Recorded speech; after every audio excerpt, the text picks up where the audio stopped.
Tonight on All 24 News, the rules-based international order faces a catastrophic reckoning. Despite the signing of the Swiss Memorandum of Understanding, the fragile truce brokered by Pakistan and Qatar is already crumbling. In Washington, a deep constitutional crisis is unfolding after the U.S. Senate issued a historic rebuke of the administration's war powers, while in the Middle East, the illusion of an American security umbrella has shattered, as Israel openly defies the ceasefire by bombing Lebanon and vowing permanent occupation, and as U.S. and Iranian forces exchange direct fire in the Gulf, the global South is watching a profound hypocrisy playing out. Regional powers are now actively bypassing Washington to engineer their own security frameworks in Oman and Doha. Tonight we ask, did the 110-day war expose Western military supremacy as a paper tiger? Has the United States permanently sacrificed its global hegemony and the sanctity of international law simply to shield the maximalist ambitions of far-right regime in Tel Aviv? These questions and more are put to my panel of experts tonight on All 24 News Special. Majority Leader to make a motion to proceed to calendar.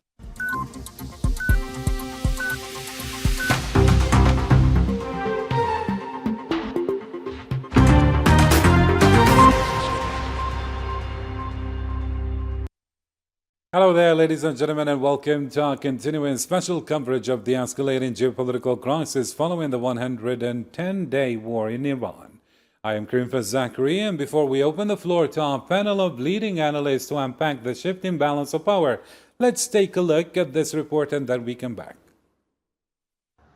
After breathing a sigh of relief following the US-Iran Memorandum of Understanding that ended months of hostilities, the Middle East is once again on edge as renewed exchanges between the two sides threaten to unravel a fragile calm. The Iranian Foreign Ministry on Saturday condemned US airstrikes launched the previous night on surveillance facilities along Iran's southern coast, calling it a flagrant violation of the UN Charter and the recently signed MOU. Later in the day, Iran's Islamic Revolutionary Guard Corps said its naval forces had retaliated by striking the US Army's positions in the region, adding that they fired warning shots towards unspecified vessels attempting to pass through the Strait of Hormuz without Iran's approval.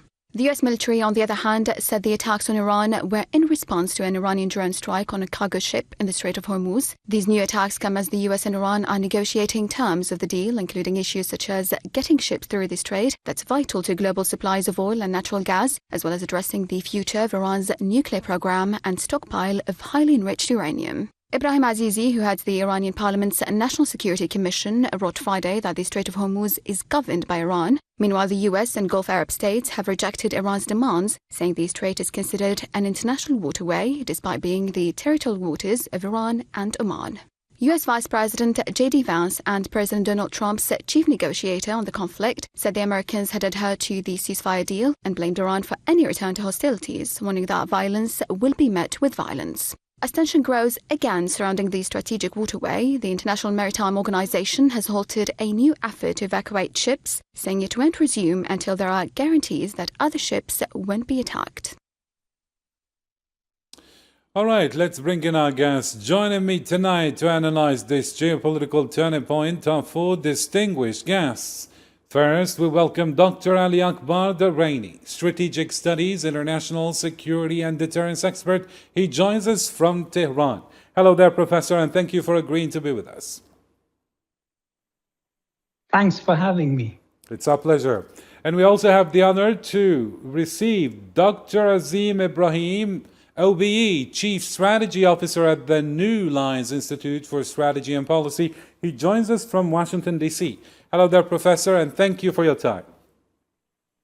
Thanks for having me. And we also have the pleasure to welcome Mr. Mohammad Chris Sassi, geopolitical observer and financial analyst. He joins us from New York. Hello there, Mr. Mohammad Chris Sassi, and thank you for being with us. You're welcome. My pleasure to be with you, as always. Thank you. And we also have the pleasure to welcome Dr. Mohammed Salim, political researcher and risk analyst. He joins us from Ottawa. Hello there, Professor, and thank you for being with us. Thank you so much for having me also. All right, let's kickstart the debate with you, Dr. Ali Akbar. If we come to look at the latest developments, I mean, the ink on the Swiss memorandum wasn't even dry before the US and Israel resumed hostilities, proving the ceasefire was essentially a mirage. Washington believed its 110-day kinetic campaign would break Tehran. Instead, we see Iran successfully holding its ground, launching calculated drone operations to prove US bases in the Gulf are no longer untouchable. Has this war definitively proven that American military supremacy in the Middle East is now a myth, and that Iran's strategic deterrence has completely outmaneuvered Washington's maximum pressure? How would you read this? Thanks for having me. Military superiority does not necessarily get you into strategic success. Israel and the United States had operational superiority when they started their war of aggression against Iran on February 28th. They were able to assassinate Iran's top leaders, but they failed to achieve their strategic goals. Why? Because of a list of reasons, including Iran maintained its second strike capability. Iran's strategic culture allowed it to stand up to foreign aggression. The Americans and the Israelis assumed that they could finish off Iran in 2 or 3 days' time, but they failed to achieve their goals, and it turned into a protracted war, an attrition war, forcing the United States to beg for a ceasefire after 40 days, because it failed to achieve those goals. This war, allowed Iran to demonstrate its national unity. Iranians rallied around the national flag, and this war exposed the vulnerability of the world economy, as well as the vulnerability of the United States and Israel, because they were prepared only for a short, quick war. But it turned out that Iran had the ability to stand up to U.S. and Israeli aggression. So this strategic success for Iran allowed it to be able to win the war. Iran survived this war, and for a regional power, surviving the war means success. But for a global power, not being able to achieve quick victory is equal to a defeat. And the Americans and the Israelis failed in this war. Mm-hmm. And Dr. Ali Akbar, here come two factors, actually, if we come to look at this war, if it, drags on. How long do you think Iran can resist this situation? And how long can actually the entire global economic, situation or system, can endure this? Iran has shown its resilience. Resilience is part of Iran's strategic culture. Iran's strategic culture mainly is demonstrated by the fact that Iranians don't give in to foreign military aggression. And there is national awareness and unity when faced with foreign military aggression. And Iran's resilience is the key why Iran survived the war and is able to continue the war, while there is no such resilience in the other side. So this is one key factor in Iran's success. The Americans and the Israelis assume that they will be in a position to dictate their terms, destroy Iran's missile and drone industry, and force Iran into unconditional surrender. The whole war was based on miscalculation. They miscalculated Iran's resolve, Iran's resilience, and they learned by experience that under no circumstances they will be able to destroy Iran's missile power. Even in the last days of the war, Iran was able to retaliate in a stronger manner than the beginning of the war, meaning that Iran had the second strike capability, and it is able to continue its retaliation against the United States. The Americans assume that they have escalation dominance, but they didn't. And Iran was able to strike hard on their military bases throughout Western Asia, in the Arab states bordering Iran. And Iran had the capability to increase the costs on the United States. That's another reason why Trump, who had counted on his plan to force Iran into unconditional surrender, at the end of the day begged for a ceasefire in order to save himself from the quagmire he was stuck in. Amazing. All right, let's move on now to Dr. Azeem Ibrahim. Dr. Ibrahim, the U.S. Senate's recent 50-48 vote to halt the war is a massive, humiliating rebuke to the administration's adventurism. It exposes a profound disconnect within the U.S. establishment, highlighting that even lawmakers are balking at the immense financial and geopolitical costs of this unprovoked escalation. Now, does this constitutional friction signal that the American political system is finally realizing that waging endless and funded wars on behalf of Israel's far-right government is actively destroying the United States from the inside out?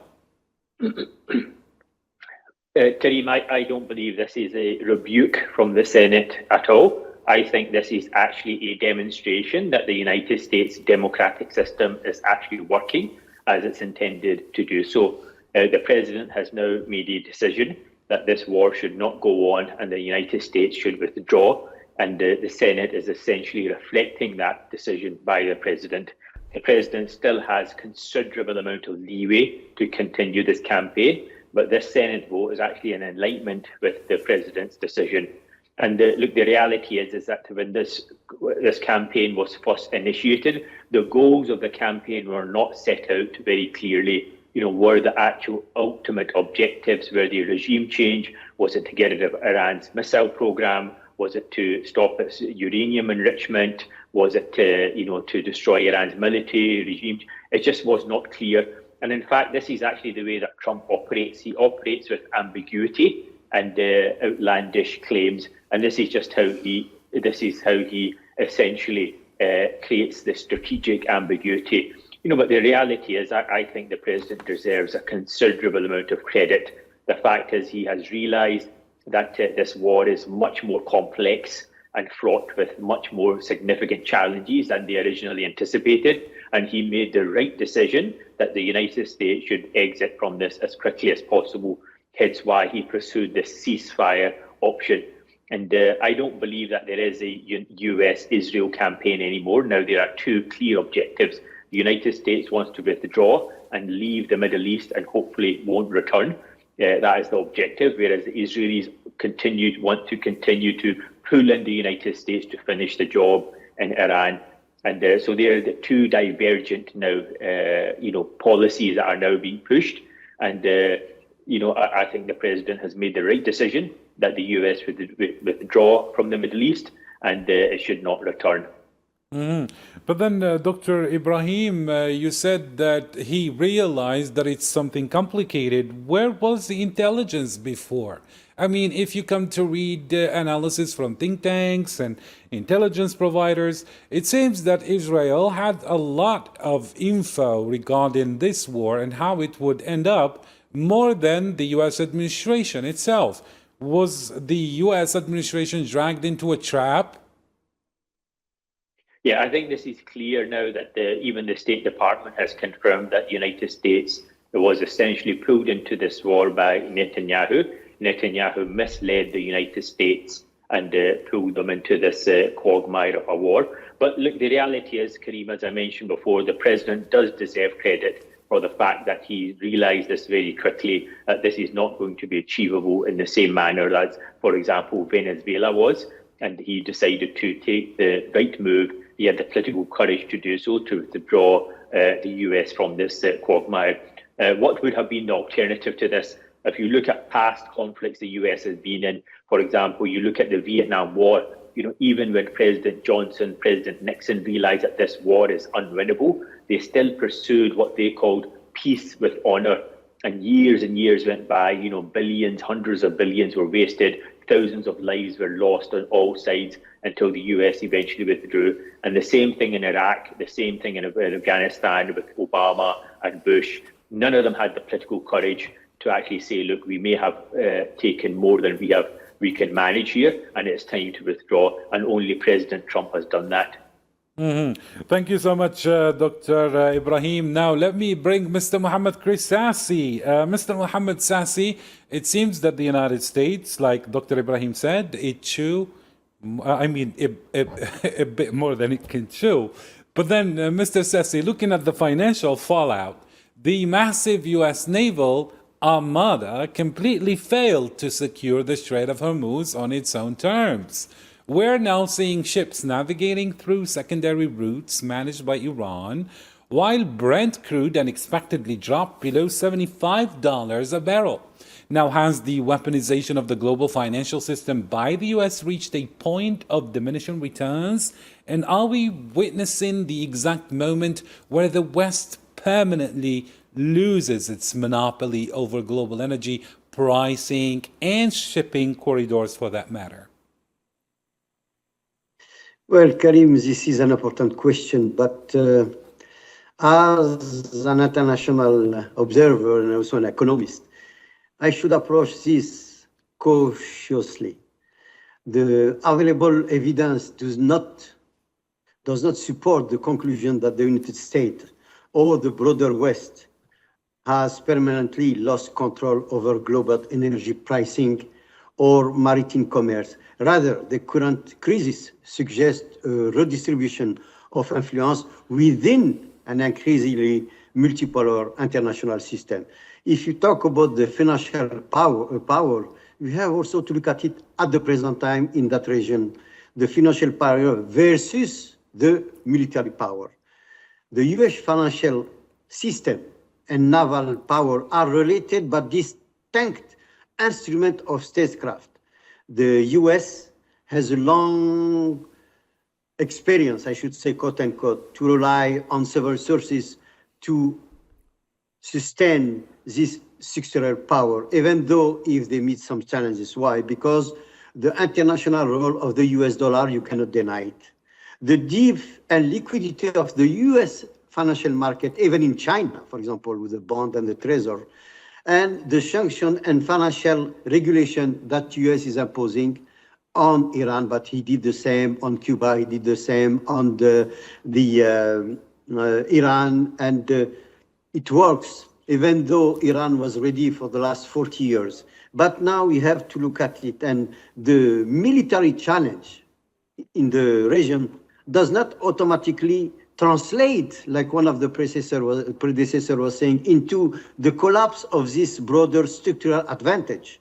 Even when shipping is disrupted, look, the Brent today is at $72. When at the beginning of the war, about more than 110 days, now it was at 120. So therefore, this proves that the dollar remain the dominant currency for international for international elections. And then even I will name again one of the predecessors, that the Strait of Hormuz, the tactical versus the strategic.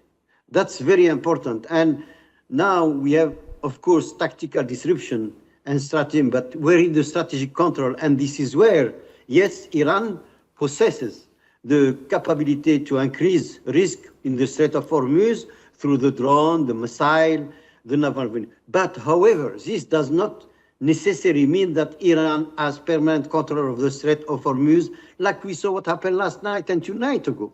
And this again and again, what are we going to do to stop all of this? We are going to stop all this madness. And to answer your question about the financial weaponization, we can talk about, the many economists will argue that extensive use of financial sanction encourage the targeted state to reduce dependence on the US, to find other way.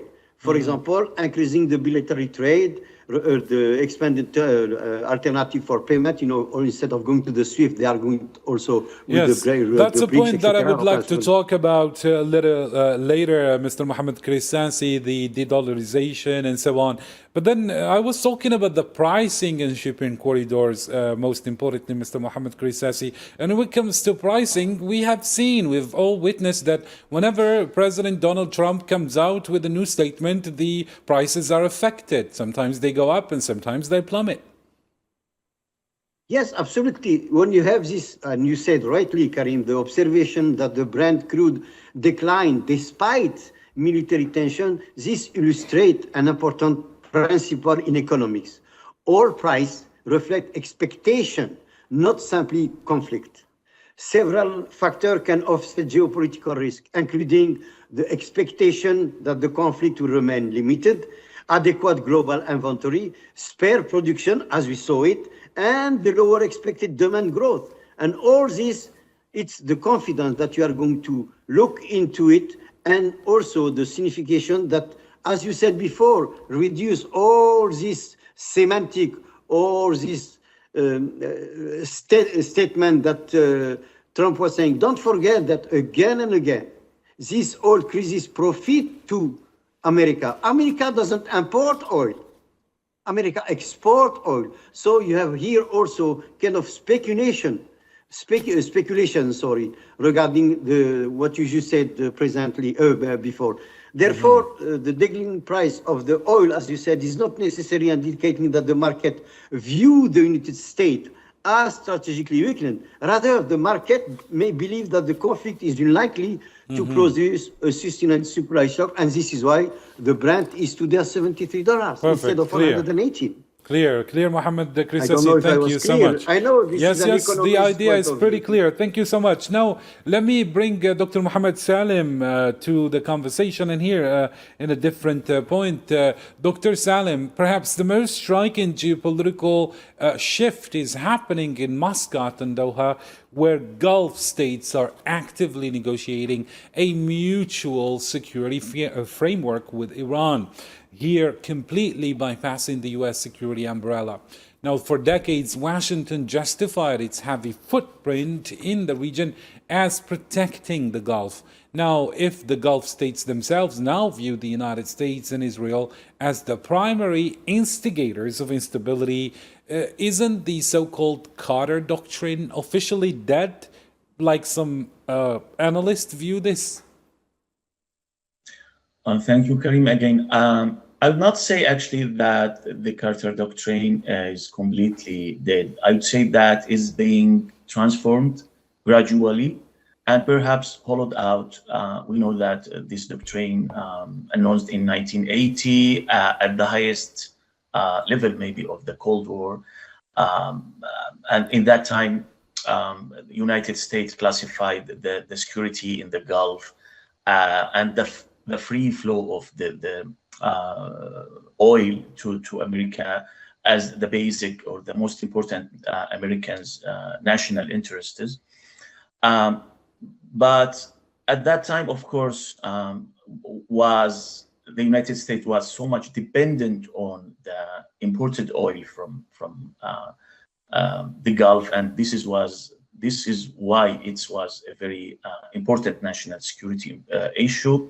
And also they were in the Cold War trying to contain the Soviet Union, which is totally different than now, because we know that we have, let's say, a strategic direction from the United States to focus on China, to contain China, to focus the troops and the strategic efforts in the Indo-Pacific.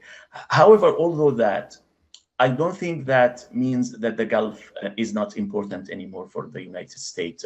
As we see, it's very important because although maybe United States now has its own resources from oil, but what about the prices? So the Gulf is important, very important to identify the prices of the oil. So which makes again that the Gulf is important for the United States. And what you mentioned, actually, we should not support or assume that it is not without any coordination with the United States. I think the United States knows about that, and they coordinating that with their Gulf states, with their allies in the Gulf states. But here, a strategic shift, we are seeing it gradually, that the leaders of the Gulf states and the leaders of the world generally, they have realized this shift in power, in the global order, maybe.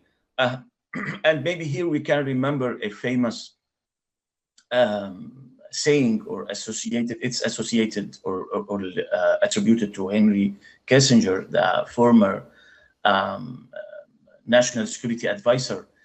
He said, it may be dangerous to be Americans' enemy, but also being Americans' friend, it's fatal.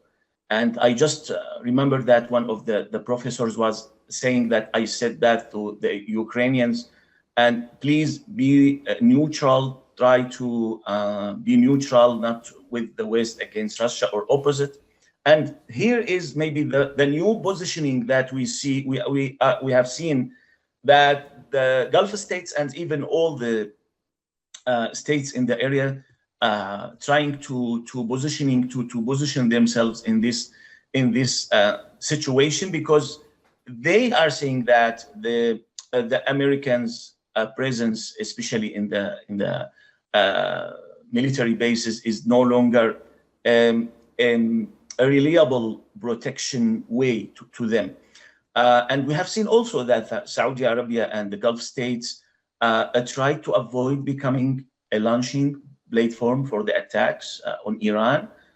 We have seen reports that Saudi Arabia refused to let or to give the permission to the United States to attack Iran from their territories. And maybe in opposite of that, also the Iranians did not go to the end in let's say disrupting the supplies of Saudi oils, because the Saudi oils they have an alternative they depended on, which is in the Red Sea.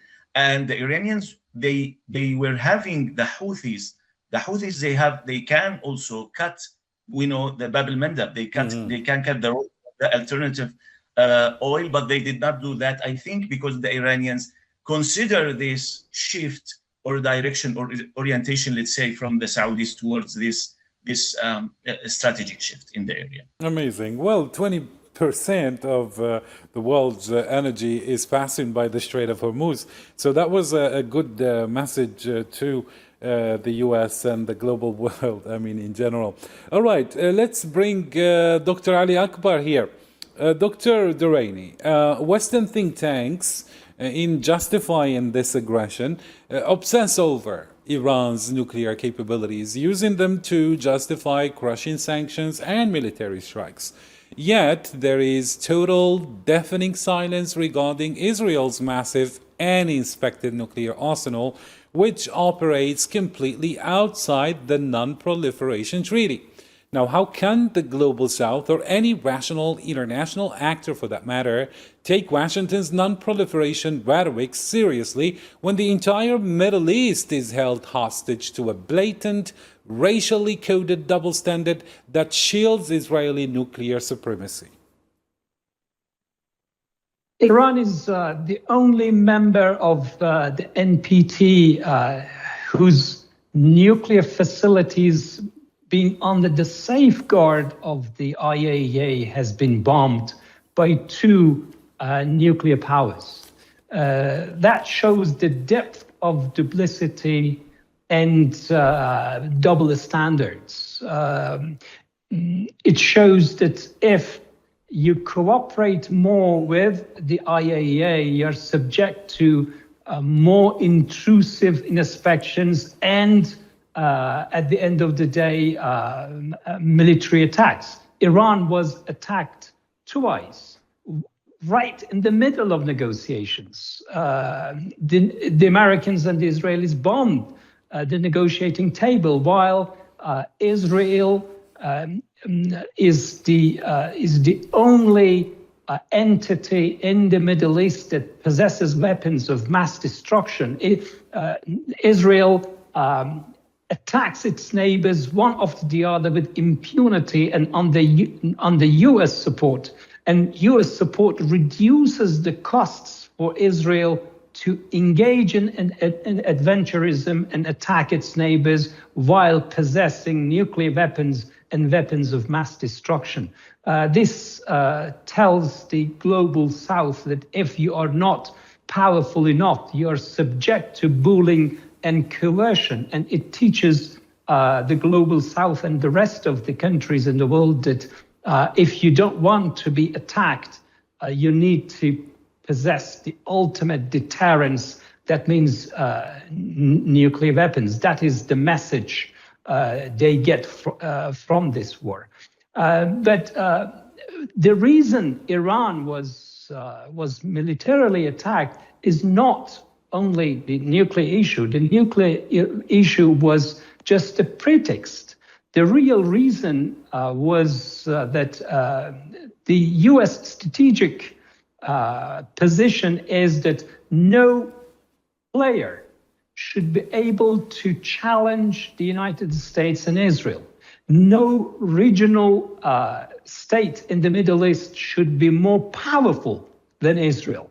That is the core issue, and they don't want a powerful Iran. They don't want Iran to be able to defend itself. Their policy has been to turn Iran into a failed state, to Yugoslavize Iran or Libyanize Iran or Sudanize Iran, turn it into partition Iran or turn it into a failed state. But they have failed to do so. Why? Primarily because Iran has been able to defend itself by itself based on national might. We are living in a world that might is right. There is international law is not respected. Where is international law in Gaza? Where is international law in Lebanon? Where Lebanon, Iran, or other countries attacked by the United States and Israel can take their complaint to. If you take your complaint to the UN Security Council, the US will veto that. So you can't rely on that. The only thing you can rely on is your national might and your national resources to stand up to foreign aggression.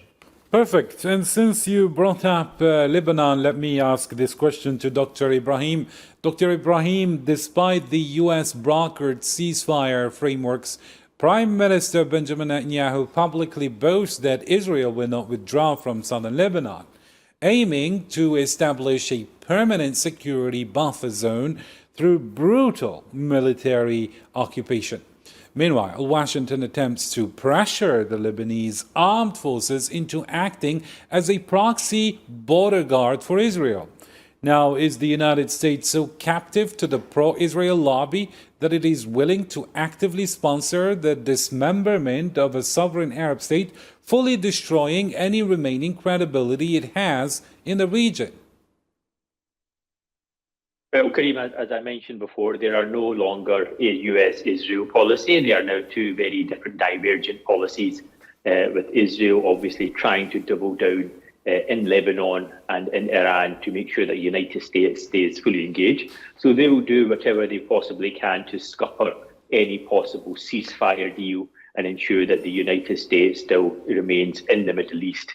Israel is essentially unable to continue this conflict without the support of the United States. They simply do not have the ability to do so. Israel has ambitions to be a regional hegemon, but the challenge they have is that they do not have the population base. This is a country of 9.7 million people. They don't have the land mass. They're basically the size of New Jersey. Neither do they have their own military industrial base to produce their own weapons. They are relying, particularly for the more sophisticated weapons, entirely on the United States. So Israel has been pursuing a policy of expanding its territory for quite some time now, including into Lebanon and elsewhere. So if you look at the situation in Syria, for example, they first captured the Golan Heights and said that this was an important buffer for Israel. And now they have created a buffer for the buffer in Syria, for the Golan Heights. So Israel knows that it's in big trouble without the support of the United States. And once again, I would reiterate that the US has actually made the right decision of withdrawing from the Middle East and getting out of this quagmire. From the United States, it remains the global superpower and the global hegemon. And its focus is rightly so, according to the national security strategy, should be on China and a rising peer competitor to the US. So every aircraft carrier, every tank, every ship in the Gulf is one that's not in the Pacific region, where the US needs to be focusing its attention. So I think President Trump made the absolutely right decision with this ceasefire, and essentially this ceasefire would form the basis of a longer-term peace settlement in the Middle East, so the US can withdraw and focus its attention where it's required, which is in the Asia-Pacific. Now, in terms of the actual agreement, what they've done is that they've actually broken it down into compartmentalization of different parts. Opening the Strait of Hormuz, relieving pressure on the global economy, and that will be tested for 60 days, after which they will then try to negotiate the uranium enrichment and other more difficult aspects of the agreement. But this is definitely the right approach. And I think that the US withdrawal from the region with the support of its Gulf Arab allies, I think is absolutely the right way. Mm-hmm. Perfect. But then we can still see the repercussions, and especially the economic one, rippling across the globe. And here, Mr. Mohammed Krissasi, the 110-day war triggered an energy crisis that literally collapsed the British government under Keir Starmer and sent shockwaves through the European industrial sectors. Yet we can see billions of dollars are still being funneled by Washington to sustain Israel's war machine. Now, how long can the Western financial elite justify subsidizing a foreign military occupation when their own domestic economies are crumbling, inflation is rampant, and their working classes are paying the ultimate price for a war they never voted for? Well, before to answer the question, I have just a little note. What you said now, that at the kitchen table, they know that America spent more than $2 billion a day regarding this war, that it was our choice because of the ego of Mr. Trump, and it was miscalculation from day one.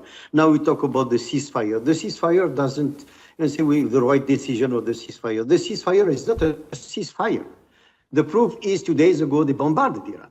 So therefore, I don't know if a ceasefire means that you can sit down and let the other one bombard you, or to react to it. So it's not a ceasefire. The MOU is just a piece of paper, and I don't think is it even worth the ink that was applied on it. But this has been done to answer your question. When you have an international relation perspective, the question raised here, as I said, not only about the domestic that you are talking about, is also about the willingness of the foreign policy commitment and the domestic political economy. As you just asked, Karim, why don't they realize that this is costly and it goes against the well-being of the wealth of the American, for example? As I live here in America, my taxpayers are sustaining genocide. This being said, the answer between the foreign policy commitment and the domestic political economy, it depends on the compelling theoretical perspective and empirical evidence rather than a single normative judgment. If you look at the strategic logic behind the incessant current US support that cost us billions of dollars for the last 50 years or more, the administration, the successive administration, the US administration, they argue that military assistance to Israel serve strategic objectives. The first one is to maintain the deterrence in the Middle East. Yes, as one of the predecessors was saying, they don't want anyone in the Middle East to stand up to America and to Israel. The only country who is doing it right now is Israel. So the right decision of the American, like one of my predecessors was saying, to go to do the ceasefire and have to GCC commitment. No, the GCC now is destruct. They don't have any say about what America is doing, even though the drones and the missiles are bombarding their own facilities. That's number one. And then you have the second argument for the US successive administration is to protect the long-standing alliance commitment. But in another hand, when Iran have an alliance with the Hezbollah, they said, no, it's illegal, you have to disarm the armor. For who? Oh, once again, is because of Israel. And then they want to preserve the regional military power, balance, I should say power. None of the Arab states around there stand to Israel. Iran, which is non-Arab state, is doing it. Why? Because they were prepared for 40 years and they mean what they say. It's not like the Arab country of the GCC. They buy billion and billion of dollars to America to do what? Like that everything is shifted to protect Israel. That's something that, you have to look into it. And of course now, what is the causality of this? The causality is they don't care about the international scene. They don't care about the international law. How many resolutions you have against Israel? They never been protected. How many, even the ceasefire, the so-called ceasefire with the MOU, is supposed to be linked to the ceasefire in Lebanon. Or since this ceasefire was signed between quote-unquote America and Iran with the link to Lebanon, 1,000 women and children were killed. So we cannot say here, we cannot talk about international law, we cannot talk about the right decision to do when you are killing women and children. And then the point to the domestic economic constraint that you have because of all of this is now the higher public debt, the higher public discontent in America. 75% of the MAGA base of Trump are against this war. They said enough is enough. You have to think about us and stop doing this war. Now we are going to tell you about the democratic accountability. Democratic accountability is none in America with the President Trump, and is none is Israel with a warmonger like Netanyahu. So to conclude all this, what can I say beside the point that, it's very difficult to demonstrate that foreign policy decision increasingly have domestic economic consequences. When you have the inflation, we have the fiscal priorities and the electoral politics and public trust that is not in the balance. Amazing. And this is, I guess, where we stand right now in that kind of situation. So the public trust is lost both in Europe and the United States because of the crumbling economic situation. And, since the working class are the ones paying the ultimate price. Perfect. This leads me to another point that you mentioned, Mr. Mohammed Krissasi. And here I bring Dr. Mohammed Salim to answer me. Dr. Mohammed Salim, the Global South is watching a profound hypocrisy unfold. When a non-Western nation defends its territory, it is labeled as a terrorist state. When Israel drops bunker busters on residential blocks in Beirut or Gaza, it is shielded by the US veto and framed as anticipatory self-defense. Now, from a risk analysis perspective, hasn't this blatant legal imperialism and selective enforcement permanently alienated the global majority, proving that the rules-based order is nothing more than a smokescreen for Western hegemony?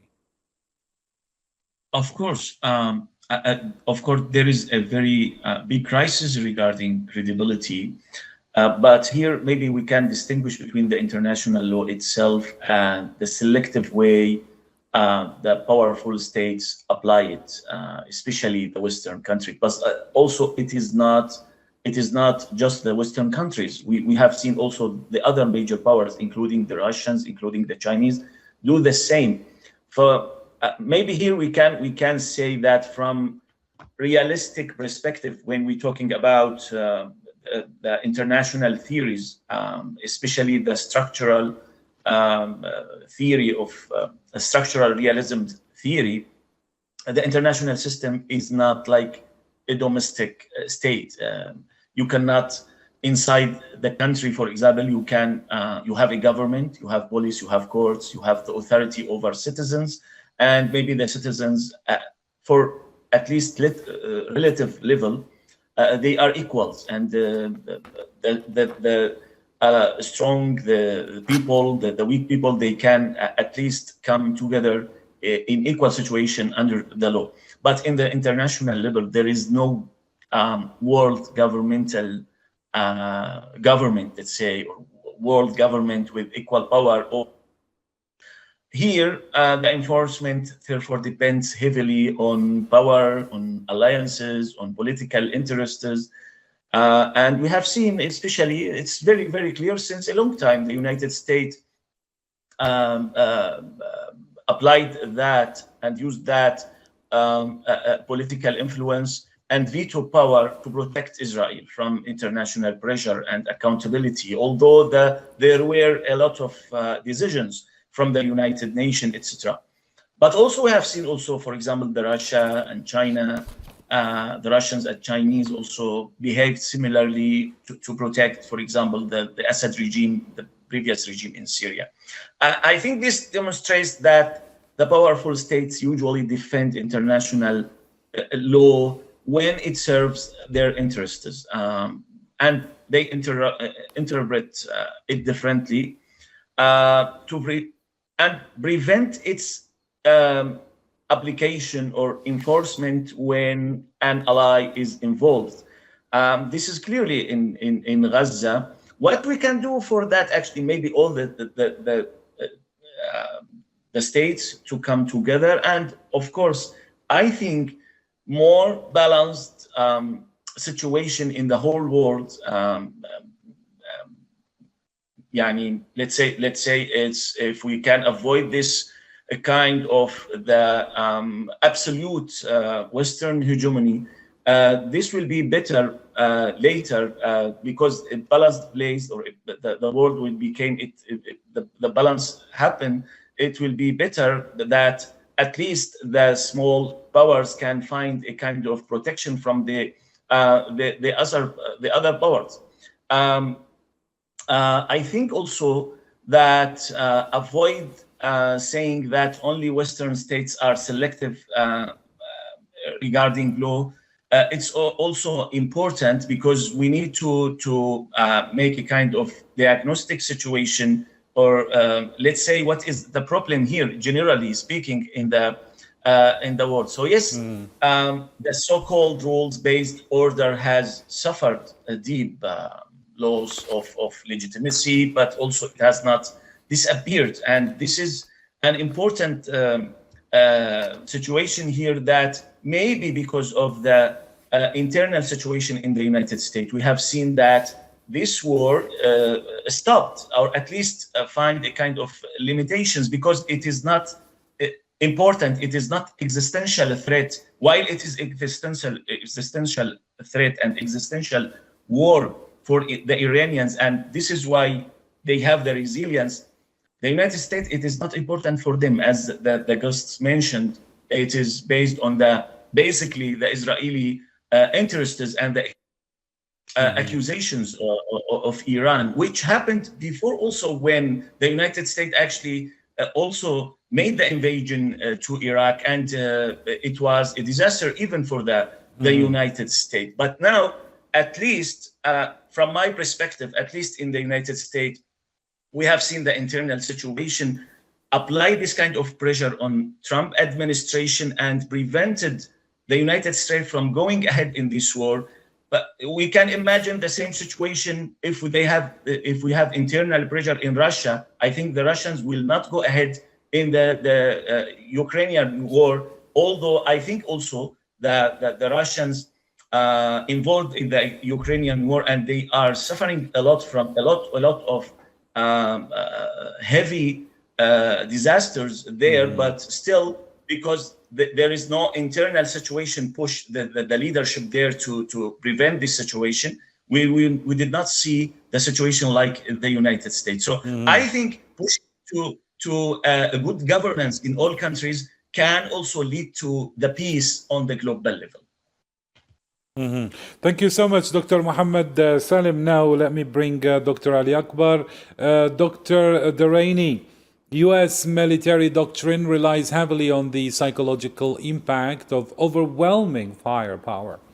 But the axis of resistance absorbed everything the U.S. and Israel threw at them over the last 4 months, maintaining hence operational cohesion and continuing to dictate terms on the ground in Lebanon and the Gulf.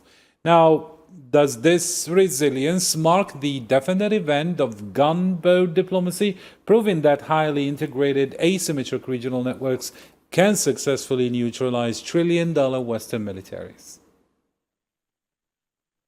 That's true. The reason Iran and its allies have been able to survive is the fact that they resorted to asymmetrical tactics. If Iran is attacked militarily, its security and military doctrine is not to go for a vertical war. Its military doctrine is to go for a horizontal war. That means expanding the geography of the war, and that is one way of standing up and winning the war against a militarily superior power like the United States. The axis of resistance is a network where there is now unity among them. Wahdat al-Sahat, as you say. There is unity of fronts. That means if Iran's allies, if Hezbollah is attacked, Iran is committed to protect its allies in the axis of resistance. Iran has set a new regional deterrence equation on the basis of which, if Hezbollah is attacked, Iran will directly respond to Israeli attacks to protect Hezbollah. And this is part of those asymmetrical tactics Iran has been using. The reason Iran imposed its will on the United States under the Memorandum of Understanding is that Iran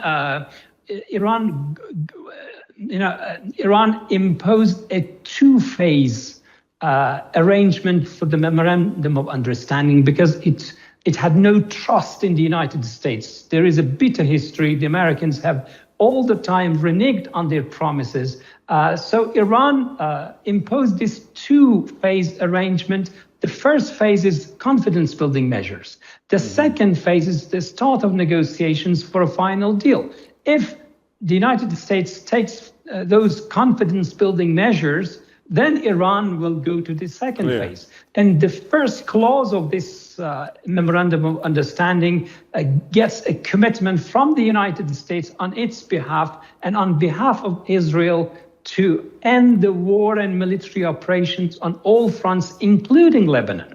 But from day one, the Israelis have been violating the Memorandum of Understanding, and Israel knows this is a red line. Israel knows that this is a commitment the U.S. has given on its behalf, but Israel is deliberately violating this MOU, hoping that it will provoke Iran to retaliate, and then counting that the United States will come to its aid and will restart the war. Iran has made it clear to the Americans that the way to preserve this MOU is to tame Israel and make sure that Israel leaves Lebanon and ends the war. and we see that the Americans, again, are reneging on their promises by arranging a separate deal between Israel and the Lebanese government, undermining this MOU. What does it mean? It means with Israel and the United States not honoring their commitments, there will be no Iranian commitment, there will be no phase 2, and there will be no final deal. Thank you so much. And Iran will go for that. Thank you so much for all those sharp analysis. Unfortunately, we have to leave it there as we reach the end of this special coverage. My gratitude and thanks go to all my guests. Dr. Ali Akbar Dareini from Tehran, Dr. Azeem Ibrahim from Washington, D.C., Mr. Mohammed Kristasi from New York, and Dr. Mohammed Salim from Ottawa. Thank you all for all these valuable analysis. Now, to summarize tonight's profound debate, our panel has masterfully exposed the stark hypocrisies and strategic failures of the 110-day war that has irrevocably altered the global balance of power. We examined how Washington's unconditional shielding of Israeli aggression in Lebanon and its reliance on coercive diplomacy have not only failed to break Iran's deterrence, but have accelerated the global South's rejection of the so-called rule-based order. That's it, ladies and gentlemen. Thank you for tuning into our channel. Until next time, have a good one.